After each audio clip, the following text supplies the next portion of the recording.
welcome to this course. My name is Marian Petrov and I'm Grandmaster from Bulgaria. Today I would like to show you a few tricks in the opening which you can use to try to take early advantage in the game, and in most of the cases the point is that you actually are going to make an early attack. So I will show you a few openings. After e4, you know that usually the most typical reply here for black is e5. So here the most popular move is knight f3, and for black as well, knight c6. I want to show you a few interesting lines. First, after bishop c4. This is the beginning of the Italian game, and now black has two main replies, bishop c5 to develop his bishop, or knight f6 to develop the knight and attack the pawn. In case of knight f6, now white has maybe two or three different moves. He can defend the pawn with d3, with knight c3, he can also castle, he can play also the move d4, but I want to show you the move knight g5, which I think is very interesting, attacking the pawn on f7. Now the only way for black to defend this pawn is to close the diagonal for the bishop, so he needs to play d5. Now I should take on d5, and black can take on d5, although this is not the best move. The best move is knight a5, and then in this case white plays check, and this is another line which is not the subject of this topic.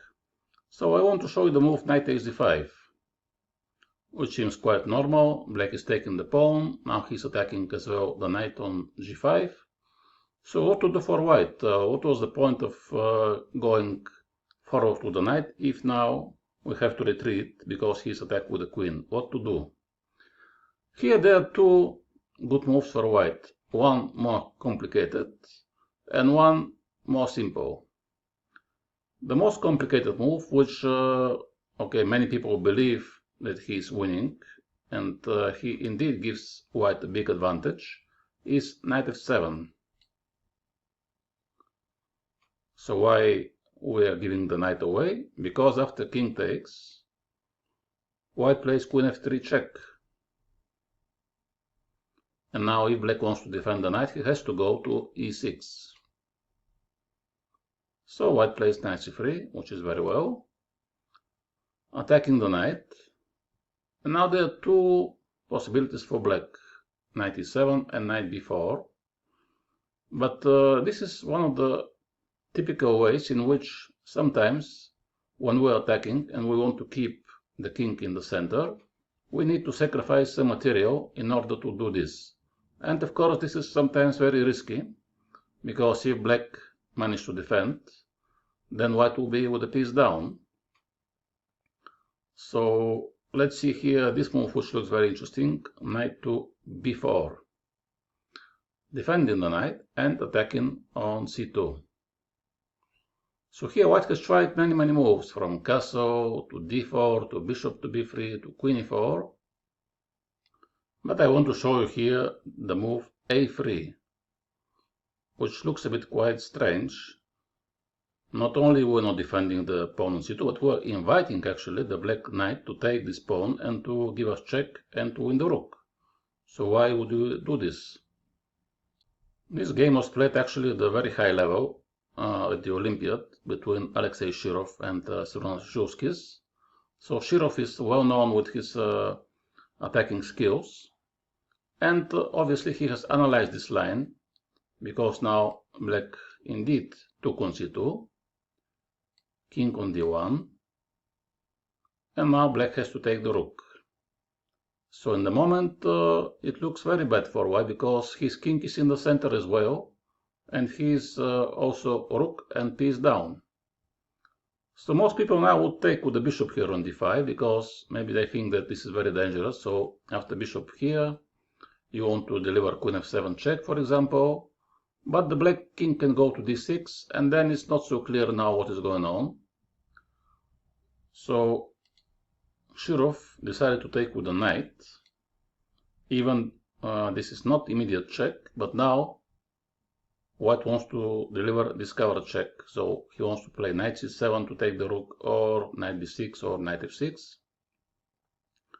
That's why black has more or less the only move to get away with this dangerous diagonal and go to d6. So what is the difference now between the position of the bishop on d5 and the knight on d5? What to do now? There is no check and we are still rook down, and black wants to play moves like pawn to c6 to attack the knight, or bishop e6 and to hide the king.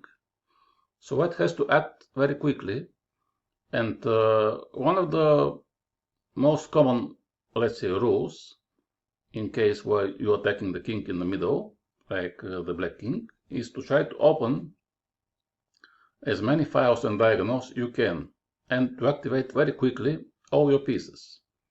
So now white has to activate the bishop and the rook. So he's playing d4. The idea of this move is, of course, if black takes, now we can include the bishop into the attack, and already with the 4 pieces who are attacking the king, the checkmate is inevitable. That's why black is trying to develop his bishop, and also I think actually his main idea is to bring the king back to d7 and c8. So now the bishop is actually making way for the king to retreat. And there is one little trap here. In case of pawn takes, actually the king will not go to d7, but he can go to c6, which looks very, very dangerous because there is this pin. And now if white moves the knight, it will be double check. But there is also another pin from the queen to the white king, which means that black has 1, 2, 3 hits on the knight, white has only 2, and on the next move white will take the knight on d5 and he will win the game. So after bishop e6, what to do?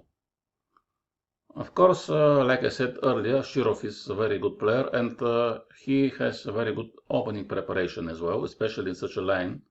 When you sacrifice so many pieces, you need to make preparation, or you risk to lose the game very easy. So he went rook to e1.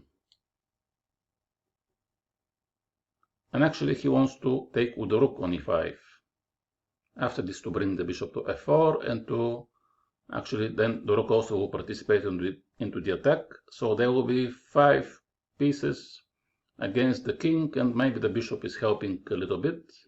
But the queen and the both rooks and the knight and the bishop on f8, it seems that they cannot help the king too much. So black is trying some desperate measures. b5. Once again, if you take with the pawn check after king c6, white will be losing. But here he found some incredible move, which is knight to b4. Suddenly there is also another threat, which is queen to c6 check. So now what to do for black? At least, like they say, when your position is bad, you have to suffer. At least take more material, so you suffer for something. So black takes the bishop, and he is again with the rook and piece up. Now white has one check from c6. King to e7 is the only move. And now black wants to take on d4 with the queen, in case you take with the rook on e5, for example. This will be a big mistake, because after queen d4 check, black will take the rook. But he has this nice check, bishop g5 check, king f7, and now white takes the queen. And when black takes the bishop, let's try to evaluate what is going on. In the moment, black has a rook and 2 bishops, which is more than enough for the queen, but now it's white to play, so he plays this check, queen c7, takes one pawn, rook d7. Now white grabs another pawn, and not that these pawns are so important, but more important is to open some files. And now the pressure is very big on e6, and it's difficult for black to maintain the position of the bishop. He tries to do this with rook d6, more or less the only move. But here comes the pawn, and She also helps a little bit to the attack, d5. Now, in this moment, white cannot take with the pawn on e6 because of the pin, but he wants to play queen f4 check, and then he can take with the rook. For instance, if you move bishop e7, amongst the other moves, white can play queen f4 check, and then when you move the king, I can take now with the rook. That's why black is removing the bishop, defending the square e8 against queen a8 check. Now white tries this check with the queen. And now it looks like black is okay. He is keeping all the important squares. He managed to keep his rook and two bishops, but white takes another pawn, which is important because now the knight has problems here to escape from the corner. And if white managed to win this knight, then he will be even better with the material. He will have queen against rook and bishop, and white has also many pawns. So black tries to do something, a5, knight to d3. Of course not knight c6 because black takes, and you cannot take because of the pin. So knight d3 is the only move. a4. Now black wants to play knight d3. But white now is playing knight c5. And if you play knight b3, white will take on d7. And then he has this very unpleasant check. So this is almost a checkmate, but after rook f7, white will promote the queen. That's why black plays h5 to make some space for the king to go to h7. But even after h5, white also takes on d7. Rook takes d7, d6 check. Rook f7 once again loses because of d7, and this is the only move. And now finally the rook is activated, rook e6. If black takes on d6, white will take with the rook, and after bishop takes, there will be queen d3 check. On g6, for example, queen takes d6, and this is totally winning position for white because this knight is out of play. And with few checks, white will be able to take the pawn on a4, and then he has many pawns. So black has tried the move g6. And now he wants to play maybe bishop g7 and to bring the rook to d8 and the knight to b3. But white here has found a very nice combination. He now just took on g6. And actually this was the end of the game. Black resigned because if he takes on g6, queen e6 check, and although you have plenty of pieces, there is no coordination, and white will be able to win more material. That's why black here resigned, and this was a very interesting game and very typical in this line, which I told you, and the move knight f7.